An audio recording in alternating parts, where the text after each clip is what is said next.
Olinka, pozri sa, koľko zásob majú, neviem, či to je vidno. Tu sú všetko poklietkované matky.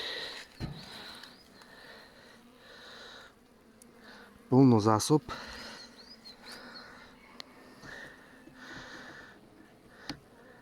Včely sú celkom pokojné, sú kľudné, nie sú ešte vypustené. Tieto musím vypustiť.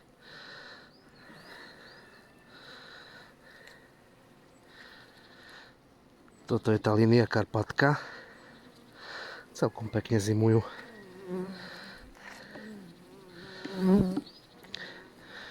Ale ja ich tu naklietkujem. Keby som ich neklietkoval, tak už majú kopec plodu. Že teraz len otvorím izolátor. Tu je taký deklik. Toto je varianta, ktorú opúšťam. Už iné mám urobené celkom inač, aby som mohol vypúšťať z vrchu, aby som to nemusel takto rozoberať. Ale zásob majú neskutočne dosť. Čiže je to v podstate super varianta. Zaklietkuješ, zakomoruješ a je pokoj. Pekne vyzimujú, včely sú kľudné. Nemajú žiadny stres a teraz sa pekne rozbehnú, keď ja chcem.